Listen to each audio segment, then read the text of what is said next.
Another October, another SCP Vault. Our 9th, in fact, and our 10th October celebrated on Nightmind. This time around, we're observing the occasion with an even more special annual special, Halloween-flavored SCP. With all these years observing the tradition for October, a proper mix of subjects was very much due, and a little extra festive glow. But before we get any deeper into that, an observation. If you're an internet horror aficionado, it's impossible to separate the SCP Foundation from Halloween, and I've learned over time that for many of you, it's shockingly impossible to separate Nightmind from the experience of good sleep. Last year, I swore off having regular sponsors on Nightmind anymore.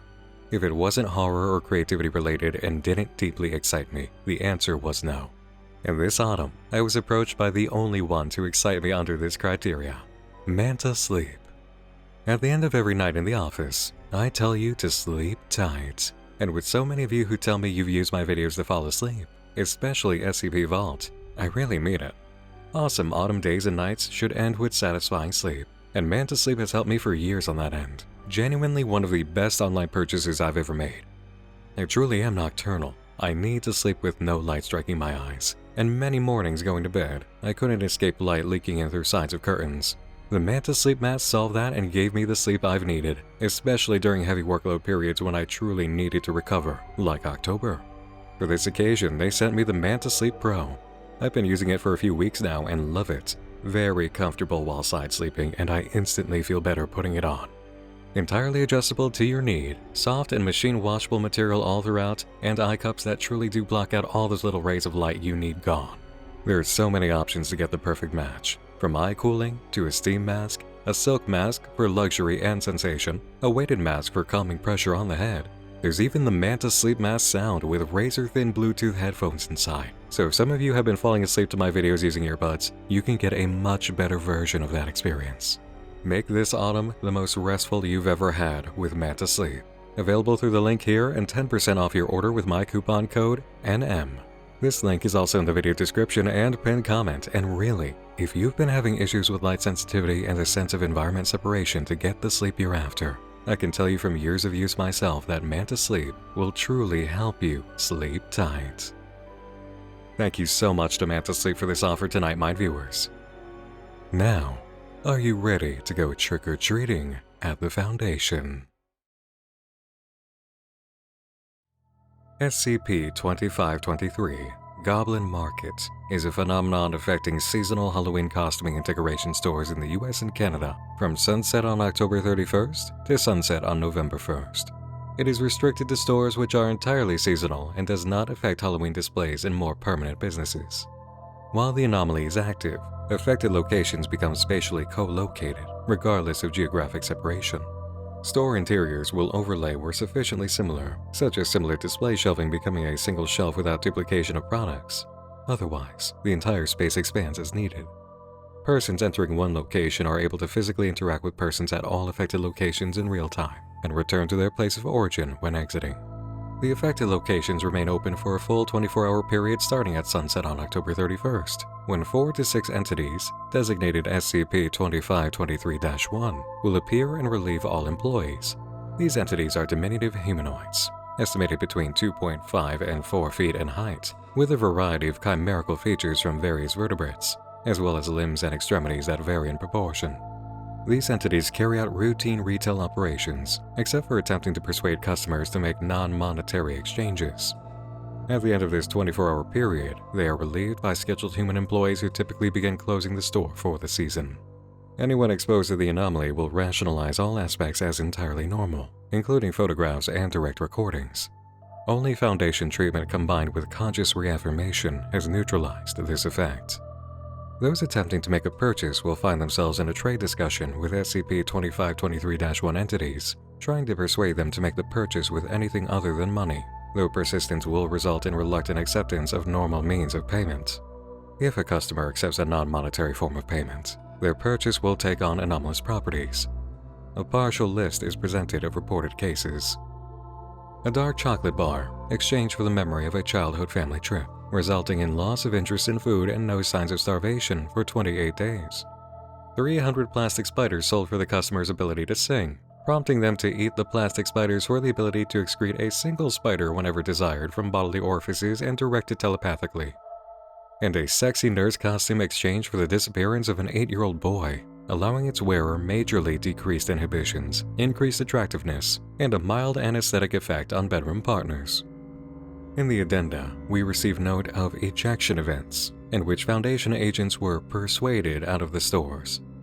For example, the case of Agent Munani from 1999, who attempted to physically block an entrance. An SCP-2523-1 entity appeared and told him to move. When he refused, he began to suffer significant full-body pain, increasing in intensity until he complied. For months after, he reported having bad luck, and statistical analysis revealed he and his stationed area were suffering a significantly high number of unfortunate coincidences. This continued until his death by car accident in January of 2000.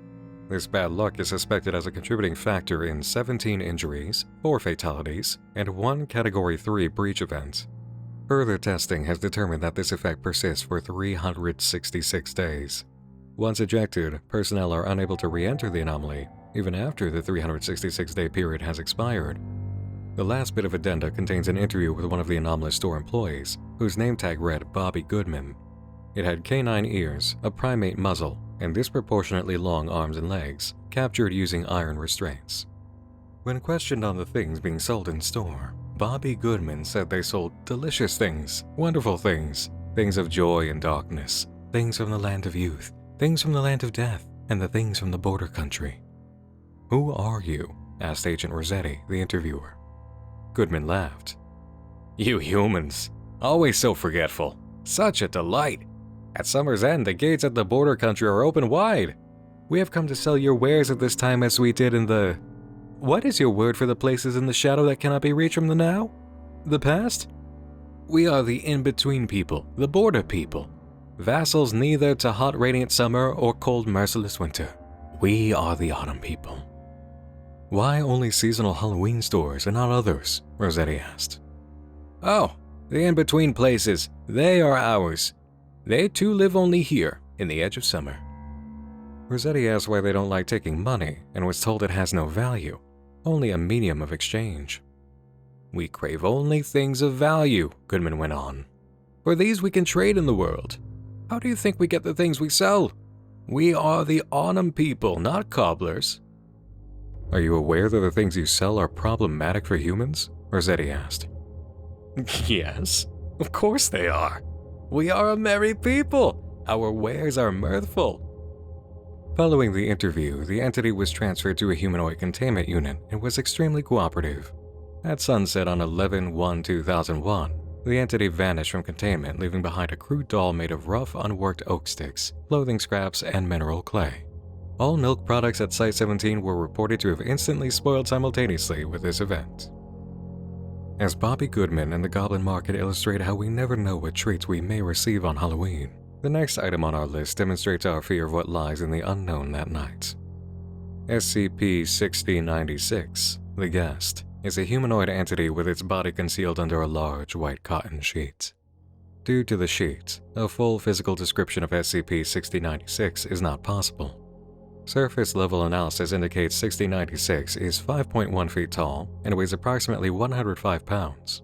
The sheet covering 6096 is larger than its actual body and typically trails at least a meter behind as it moves. Personnel have been unable to attempt removing the sheet in order to obtain a more accurate description. No living being can consciously take an action that would result in harm coming to SCP-6096.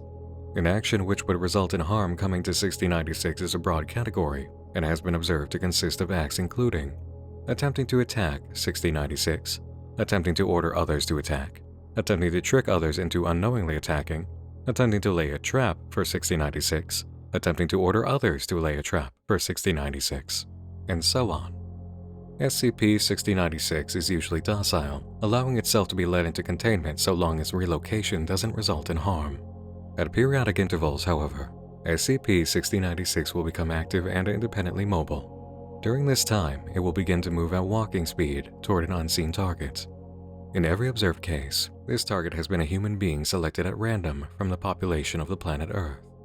Any individual who observes 6096 during an active period will gain an instant awareness of the identity of the current target, along with their location. Additionally, they will find themselves compelled to aid 6096 in completing its mission. When SCP-6096 physically reaches the target, it will subdue them beneath its cotton sheets. In cases where the victim is conscious, they can be seen and heard struggling against 6096 under the sheet for 20 to 40 minutes, after which they will disappear entirely. The cries of distress emitted by these victims suggest the process is extremely painful. SCP-6096 first made its existence known to the Foundation on 9/12/2018, when police in the town of Durham, New Mexico were called to the home of the Malyon family. The parents of the family, Samuel and Amanda Malyon, claimed 6096 had entered their home and caused their son Desmond to vanish. While SCP-6096 was still present when police arrived, the local authorities found themselves physically incapable of removing its sheet. At this time, agents embedded in the regional government alerted the Foundation and brought the entity into initial containment. The Malyon household was equipped with several cameras for home security purposes, which allowed them to catch the arrival of SCP-6096 on film. The following is a transcribed log of the relevant portion of this footage. The Malyon family is sitting on the couch in their living room, facing the television. Samuel and Amanda are actively watching a show while Desmond scrolls on his phone. There's the sound of a car pulling into the driveway, believed to be Drake Allen, a local taxi driver, dropping off SCP-6096. Several seconds later, Samuel nudges his wife and points towards the direction of the window. The two of them argue back and forth with one another as SCP-6096 gets closer to the house. As 6096 lightly knocks on the door, Amanda is seen reaching over to tightly grip Desmond's arm. Samuel gets up from the couch and moves to the front door looking as if he is entranced. Desmond's voice is picked up over the camera's audio. At first, he thinks it's his younger relative at the door. "The hell? Is that Kimmy? What's she all dressed up for? Hey, could you let me go? You're kinda hurting me." Despite his attempts to pull away, Amanda whimpers and says, "That's fine, honey. I'm sorry, honey. It's just, don't move and it'll be fine.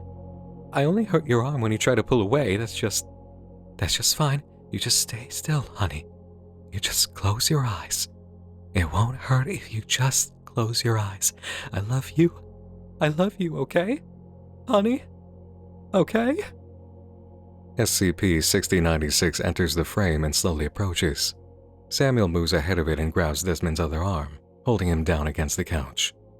Desmond cries out, "What are you? I'm serious, let go of me!" Samuel is overheard saying, "Just stay still, son. Just stay still. It won't hurt for long. It can't hurt for long. Stay strong. Stay strong for me." SCP-6096 reaches Desmond and begins to subsume him, feet first, under the cotton sheet. Amanda and Samuel watch, mouths open, as Desmond is fully dragged under the sheet, visibly struggling. Desmond begins to loudly scream, and violent thrashing can be seen under the sheet. This continues for 36 minutes. Once Desmond has completely vanished, SCP-6096 returns to a docile state. It wraps itself in the cotton sheet and sits down on the carpet, facing the television. Samuel collapses to the floor and curls up into the fetal position, seemingly in a state of shock.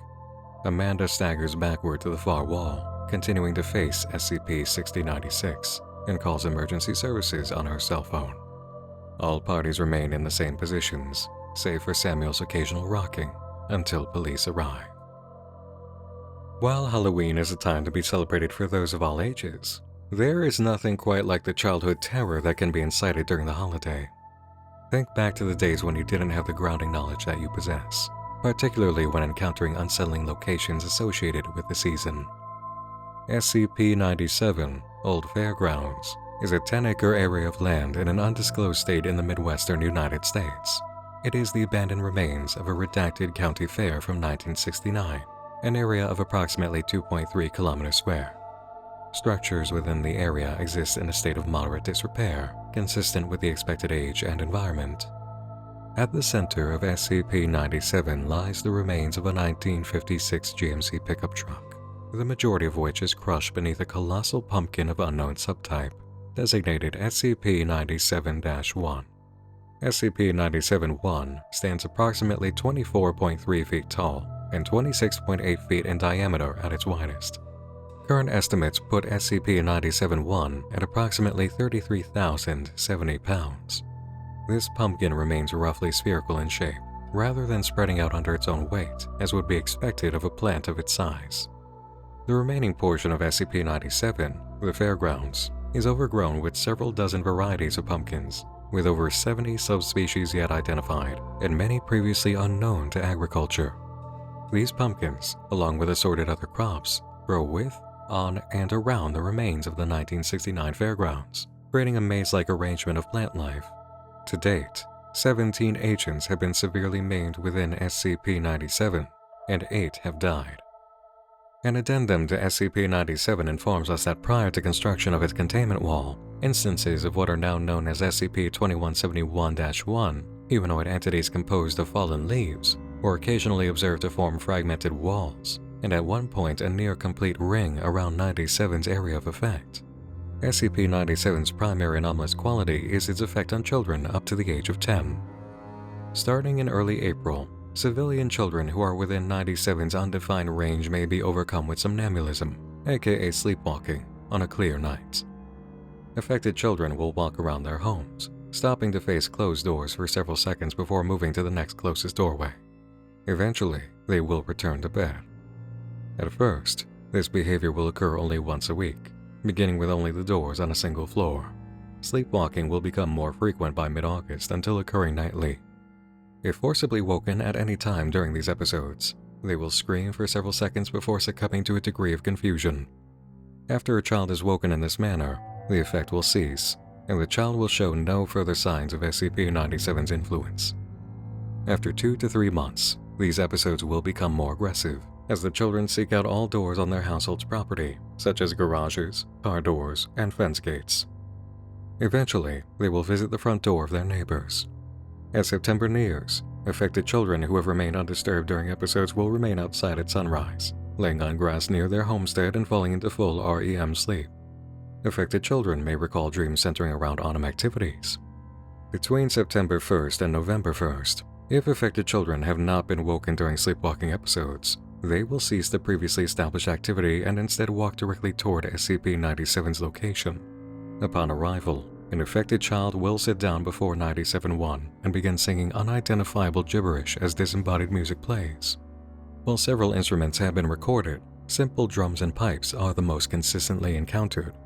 After a few minutes, childlike entities will crawl out from tangled flora or break out of larger pumpkins across the fairgrounds.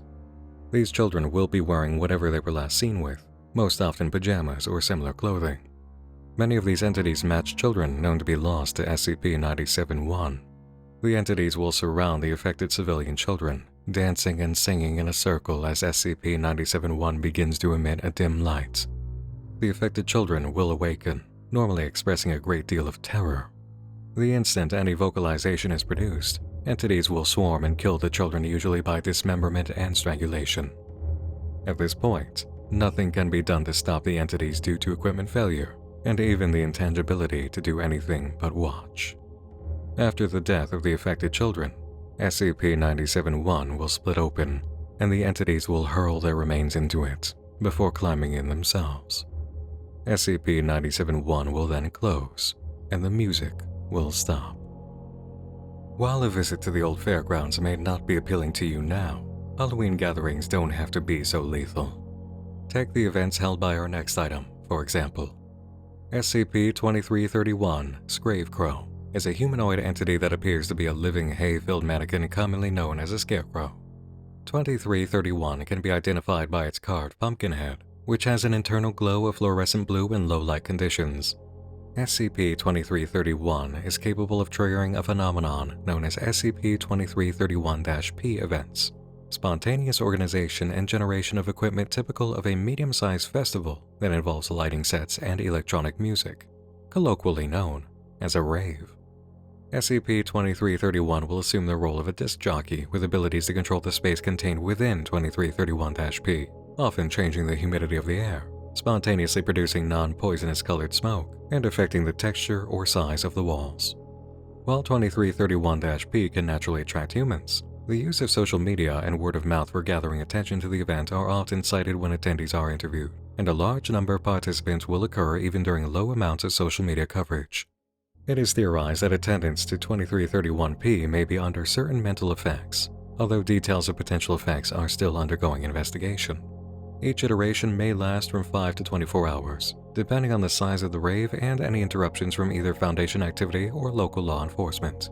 Upon conclusion of 2331P events, Scravecrow will disappear and trigger a new iteration within 72 hours, usually in the continent of North America. In Incident 2331-4 recorded 10/13/14, Agent Liu, Agent Hansen, and Researcher Witzke entered an instance of 2331P located in a warehouse at an undisclosed location. They were all dressed properly for the function to not stand out from the crowd. As they arrived on the scene, Researcher Witzke quickly identified 2331 on the far side of the warehouse. They moved closer to the target, and 2331 suddenly lurched over its DJ station in a vomiting motion, spewing glow sticks from its mouth onto the awaiting crowd. After multiple attempts by civilians to disrupt the agents and researcher, Witzke was able to approach SCP-2331. Attempts to talk were unsuccessful. SCP-2331 instead gave her a business card with a telephone number written in blue ink before continuing to DJ. At this time, local law enforcement arrived. Despite not being able to see them, SCP-2331 looked in their direction, then changed the music and pressed the microphone to its face. The shadows around 2331 grew in size, and a dense fog filled the room. A young British male voice came from SCP-2331's mouth. Really? Fucking hell. Basically, boys and girls, it's hard for me to believe this as well, yes, so don't boo or anything or do anything out of order, but basically, the police are shutting the party down. As law enforcement began to surround the area, SCP-2331 continued to speak. No, I know, it sounds weird, but you know what the police are like when they shut something down. If we don't do some things in an orderly and calm fashion, they're gonna pepper spray every motherfucker and get the dogs out. And then some people might end up in the cells for the night. Agents Liu and Hansen moved toward the officers, presumably to prevent them from disrupting 2331P further. The fog in the room began to coalesce in midair, producing a glowing fluorescent pink arrow pointing to the exit. So ladies and gentlemen, I don't know what you'll have to do. I think people might have to head to the after party. Upon further investigation, all of SCP-2331's dialogue was a voice sample. Later in the night, Agent Liu, Agent Hansen, and Researcher Witzke attempted to enter the new iteration and were denied entry by several participants near the entrance, stating it was a private party. This new iteration lasted approximately 8 hours with no further unusual activity. Following this investigation, Researcher Witzke attempted to call the number provided by SCP-2331. The call was traced to a phone booth, though its speaker was unidentified. Researcher Witzke began the call stating they received this number from the more common name for SCP-2331, Scravecrow. When the civilian responded they knew of him, he confirmed Scravecrow was an old friend and too busy to come to the phone. Researcher Witzke, assuming the identity of a local newspaper reporter, began to ask how they met and if there was any information they could provide. Well, I could tell you plenty about him, but you probably won't believe me. He used to be called Jack, of the lantern variety. He used to do a lot of work, changing the color of the leaves and making things foggy on dark nights. He's a bit of a seasonal worker, if you know what I'm saying. Upon asking why he was known as Scravecrow, the civilian's tone took on a note of sadness or pity. Well, times change. Celebrations around this time of year. It's hard to watch something you've lived for hollow out to a shell of its former self. Jack got tired. He got sad. He retired and moved on to something that reminded him of how things used to be. When reporter Witzke asked about their relation, the civilian responded, I did something very kind for him once. We've had a kind of friendship ever since. Either way, I'm not buying your story about being a reporter, miss. Researcher Witzke attempted to salvage their cover, but to no avail. I don't really know who you are or anything, but whoever you represent, please let them know that he doesn't want any trouble. He doesn't hurt no one, and his parties never get violent. He's just an old man looking for a feeling that's been lost to time. Seasons go on. Years change. Jack of the Lantern found his place in a modern setting, but what of other beings of the Halloween season? Let's roll the clock back a few decades. Do you remember the feeling of sitting around the TV as a child, savoring the seasonal commercials?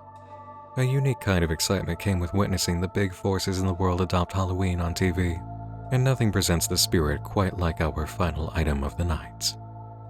SCP-6750 designates 6 advertisements and public service announcements that aired between 1989 and 1991 throughout the United States, specifically targeting suburban and rural communities. These broadcasts were produced by Vikander Need Technical Media and interrupted ordinary programming when they aired. These ads would primarily contain subject matter relating to Halloween and the potential dangers children face around this time, as well as general information about the holiday. Despite the general theme of Halloween, a common trend with broadcasts is that they were nonsensical in messaging and overall tone. Instances averaged around 1 minute in length.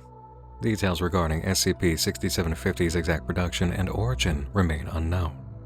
Viewing SCP-6750 instances causes a feeling of intense fear in viewers. Broadcasts are presented by SCP-6750-1, a humanoid entity wearing clothing resembling contemporary depictions of scarecrows, including a sackcloth cloak, gloves, and a shirt adorned with a human ribcage. 6750-1's head is a large pumpkin carved to resemble a grinning jack-o'-lantern. SCP-6751 identifies itself as Sam Hain. In its first introduction, the advertisement starts with ominous music playing over a black background. The picture fades into an empty room, save for a pedestal displaying a pumpkin carved into a traditionally styled jack-o'-lantern.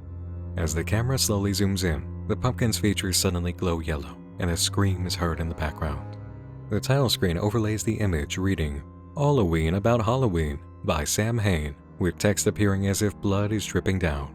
The pumpkin moves upward, revealing it to be 6750-1.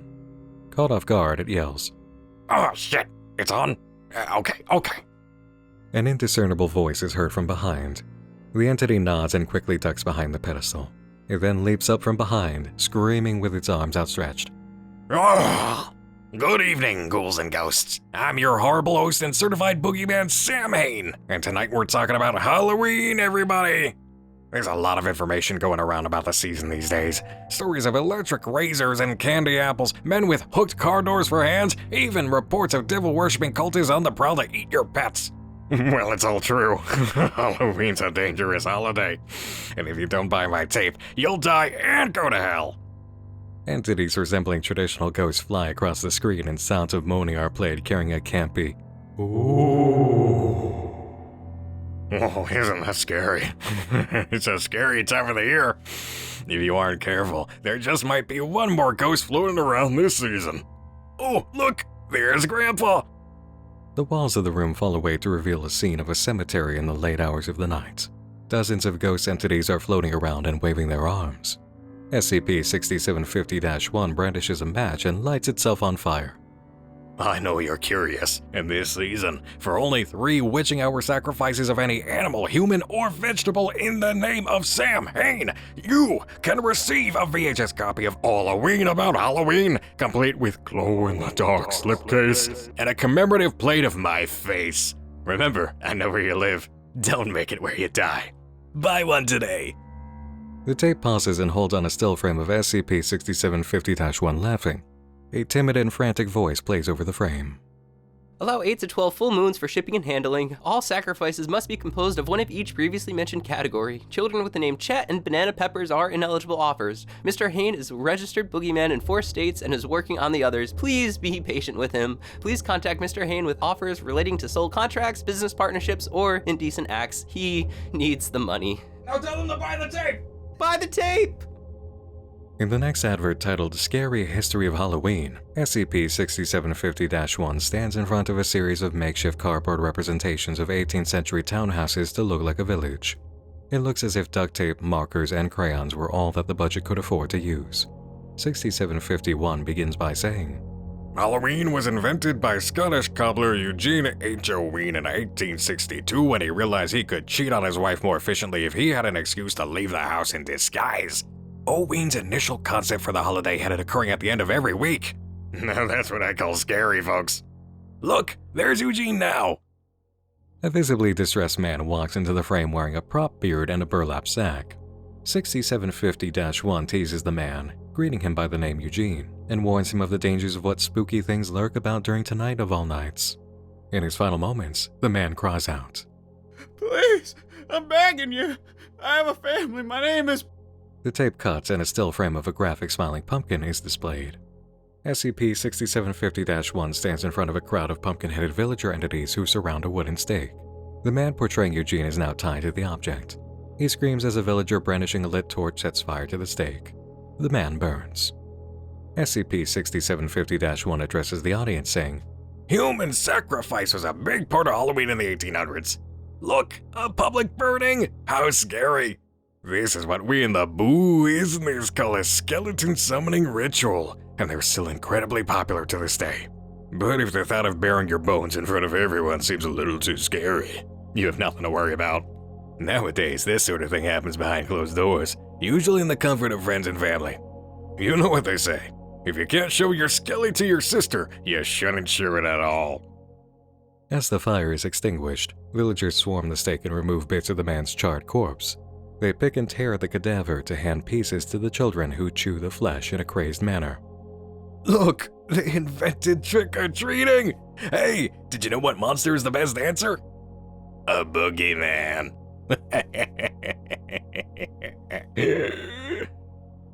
The tape cuts to SCP-6750-1 sitting on the floor of a black room.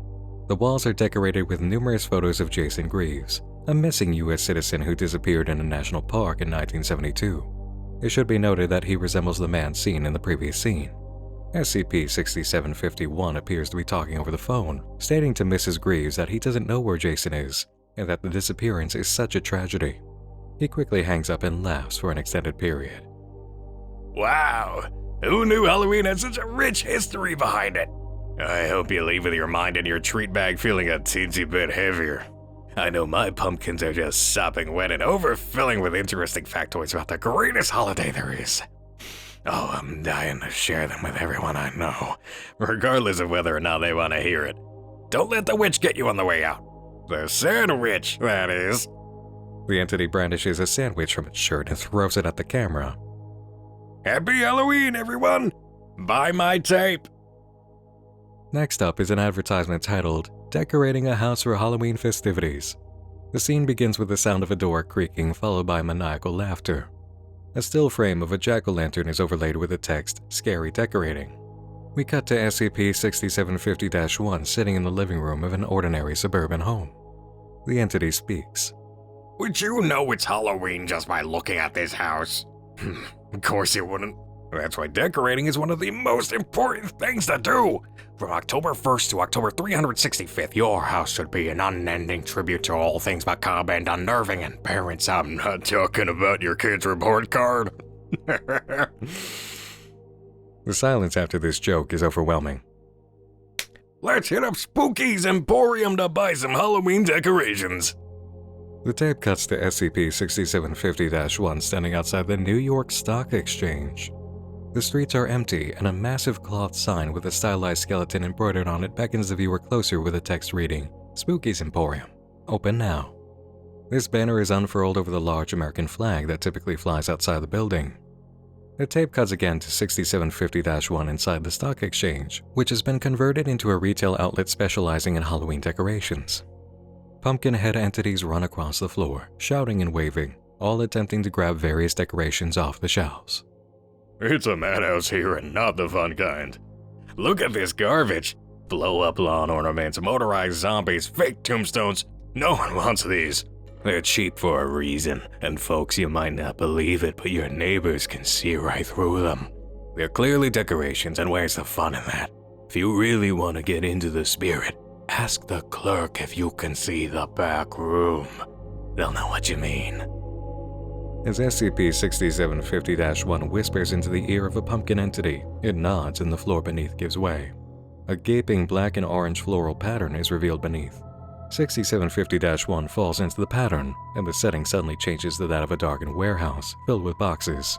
Some rattle and move on their own, others are padlocked or composed of a type of metal material. Here's a Sammy secret. Halloween decorations are alive and always have been. The only difference between the plastic spider and the real one is how refined the decoration is during the production stage. You don't want to buy that cheap, boring stuff out front. Opt for the untamed product, the secret supply. Money's no object, folks. If you make it back here, your fancy little fiat currencies are worth as much as a Tootsie Roll on Halloween night. There are other ways to pay. After stating to the pumpkin clerk that they will take everything the store has, the entity breaks open its own ribcage, causing a viscous, clumped gray mass to seep from its torso and onto the floor. Eyes, hands, and feet are seen inside the substance writhing. After the clerk confirms the currency by removing a chunk from the mass, it nods and gives the entity a thumbs up. Another cut brings SCP-6750-1 back to the suburban house, which is now decorated with an excess of Halloween decorations. Green and purple strobe lights flash, thick fog fills the room, and skeletons dangle from the fireplace. A Frankenstein monster entity walks in front of the camera, groaning with its arms outstretched. A swarm of insects crawls across the floor. Some scatter and climb into SCP-6750-1's clothing. It's entirely unfazed. See how much better this is? Make room, fiends. There's a lot left after what I just got rid of. The tape cuts to the front yard where SCP-6750-1 throws a human corpse on a pile of other bodies. They appear to be composed of the members of several other families that reside in the suburb. The house's exterior is not decorated. Ooh, you might be thinking, Sam, is this really necessary? To which I'll answer, yes! It is absolutely imperative that your house is the most frighteningly festive on the block. It's a contest, and you should never let anyone tell you otherwise. Dump everything you own to get the best possible Halloween decorations. Quantity is quality. Don't believe me? 6751 now stands further away from the house and overlooking the street with a row of normal, undecorated houses in front of him. Everyone knows the most important reason you decorate your house for Halloween is so that when the bureaucrat shows up to judge your neighborhood, they have no choice but to spare your family. The sky above immediately darkens and a large white square opens in its center. A resounding high note, as if sung by a choir, is heard, resonating and repeating. The camera shakes. 6750-1 tells us the bureaucrats have arrived, and a white flash covers the screen. The tape is black for 7 minutes. When the picture returns, the homes on the street are revealed to have been completely destroyed. The only standing house is the one it had decorated earlier. 6751 jumps and claps. Wowee! Look at that! Another Season 1 by Sam Hain. Who would have thought? It's almost like this guy knows what he's talking about. And you should buy his tape, so he can finally get recognized by all the other boogeymen for his hard work and won't have to live in your walls for another decade. 6751 gestures to the other houses. As for the rest of these chumps, I'd say better luck next time. But they're dead.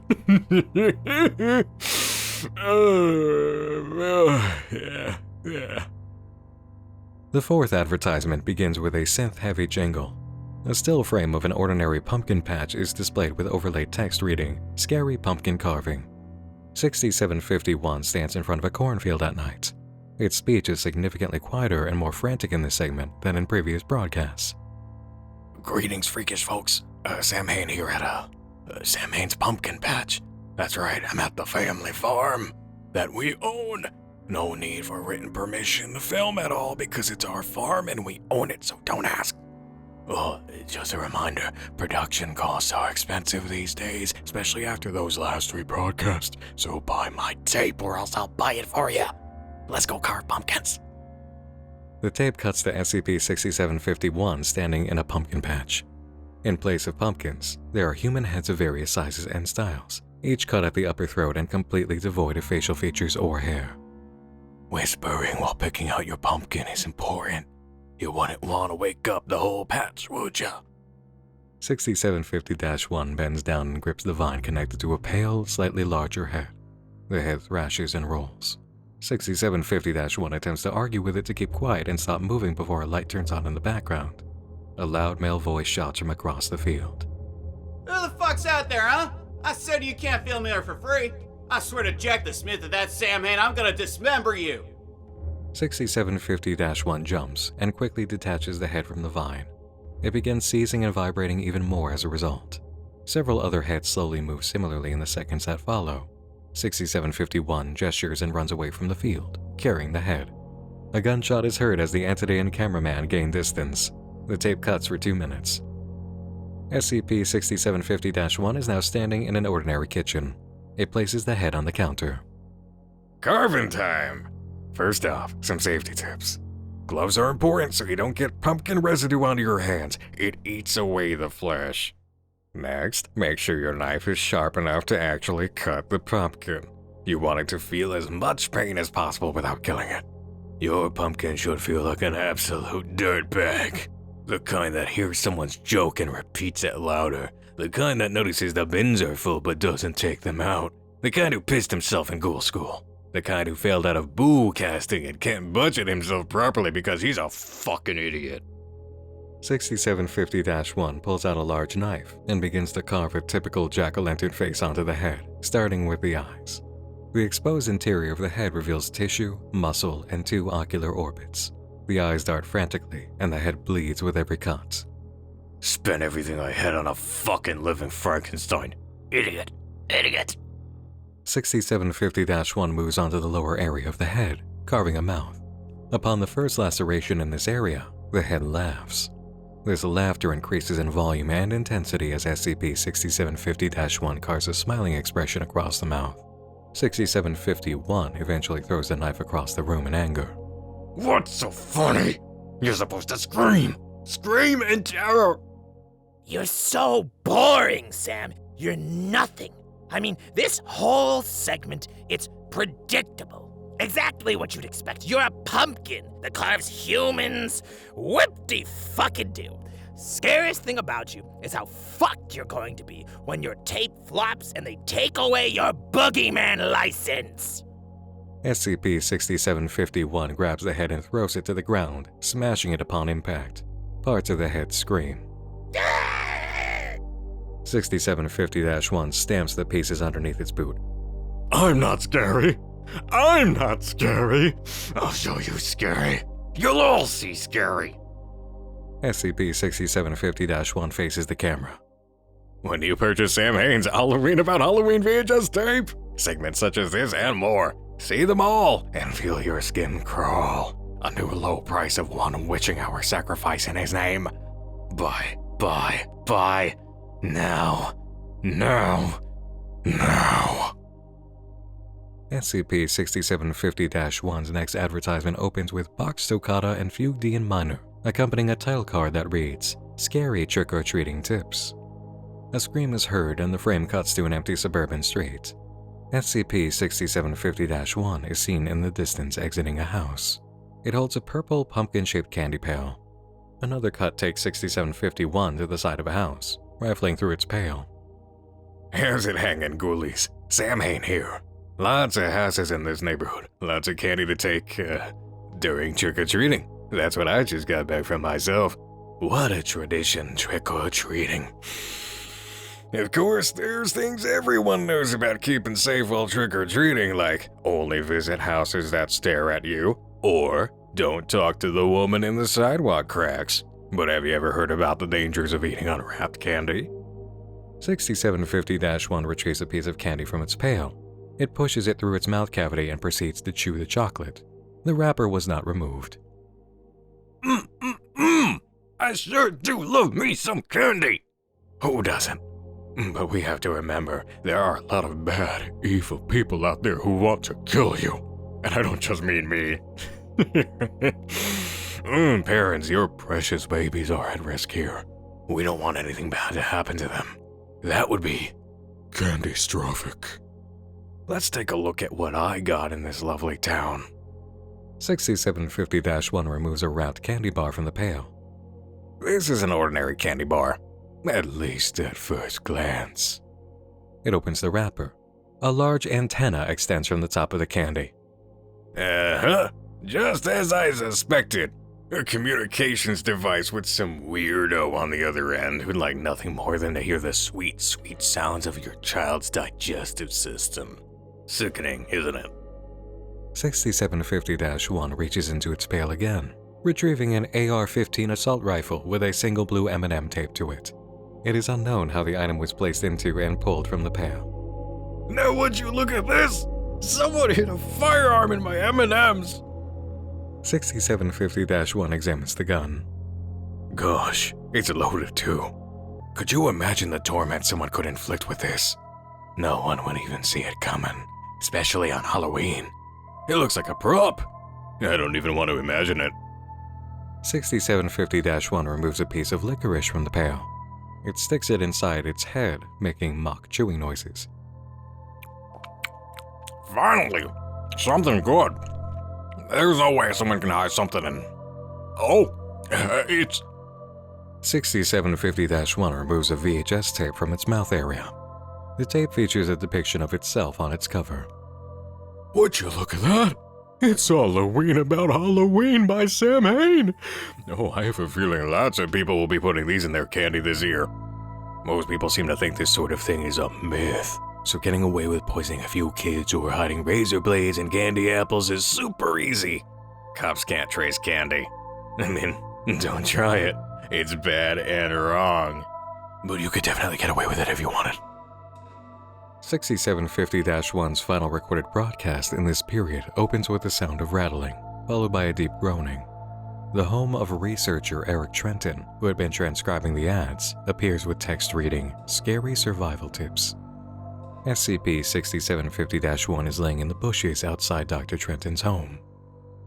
We had an especially big segment planned out for this broadcast, but I've unfortunately run into some monetary issues. Instead, I'm going to show you all how we boogeymen collect one of our many forms of currency: fear. In the spirit of education, I'm gonna let you know exactly what you can do if a scary Halloween monster is targeting you or your family. Unfortunately, there isn't much. SCP-6750-1 steps from outside the bushes. It traverses the lawn in only 3 steps due to the length of its legs. It presses itself against the side of the house, next to a window. Boogeymen are less likely to enter through the first-story window. Why? Because that's what you'd expect. 6750-1's legs stretch, gaining height until its torso is level with the house's second-story window. A similar event occurs to 6750-1's fingers, which contort, thin, and extend outwards. They maneuver themselves into the crevices of the window screen, removing it. 6750-1 pushes up the glass window and enters.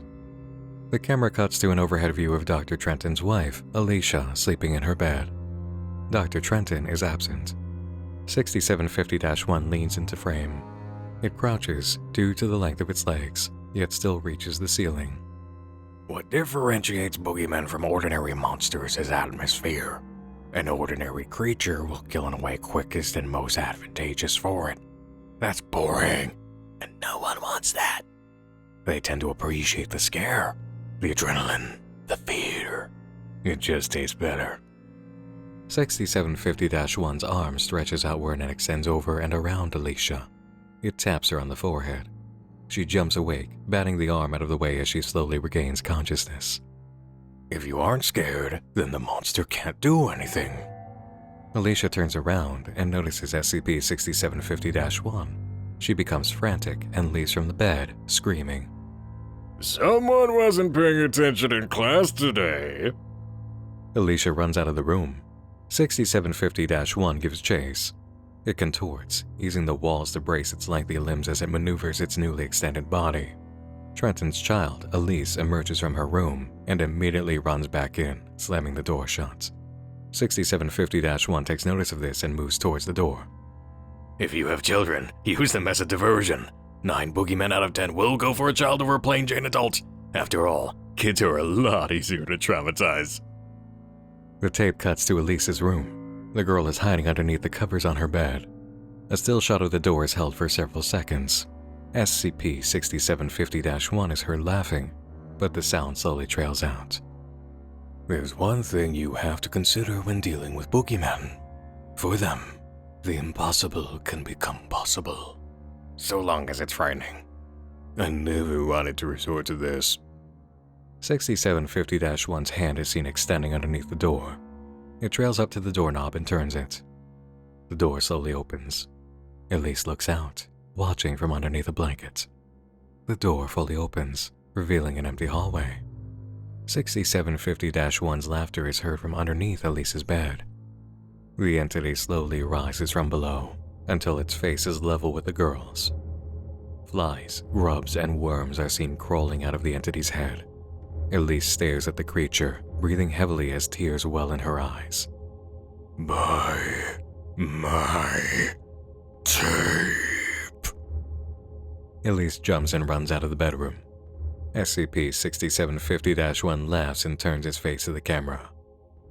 Looks like no one wants to throw old Sammy a bone here. Well, I tried everything. Clearly these folks don't want to buy my tape, but I might be able to think of someone who does.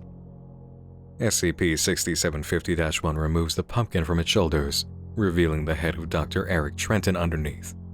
You! Boo! 6750-1's head explodes, smearing the camera and surrounding area with blood and viscera.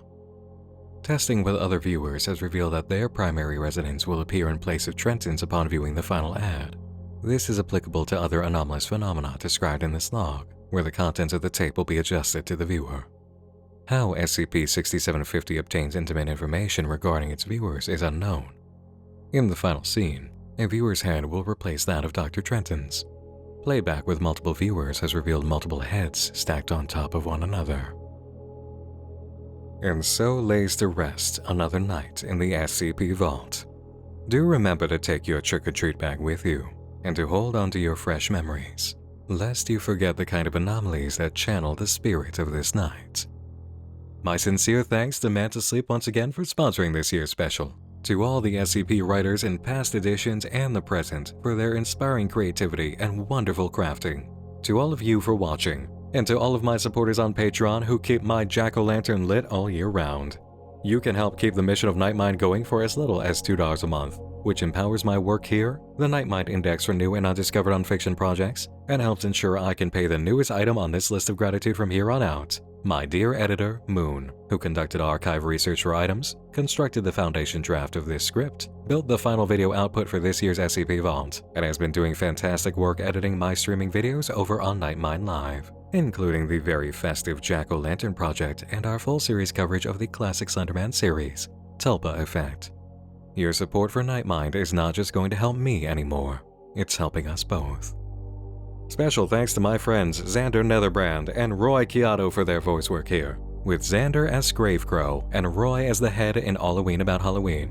My beloved Graphi Gato as two different men yelling at me during Halloween, and Moone as the cameraman and Sam's editor in Halloween About Halloween. It's always great to have friends join to celebrate the most wonderful time of the year. That's all for tonight, everyone. Thanks for joining me in the dark again this evening, and for our 9th journey into the SCP Vault. Once more, I'm Nick Nocturne, and I'll be seeing you again real soon. Until next time, Beware the boogeyman. and sleep tight.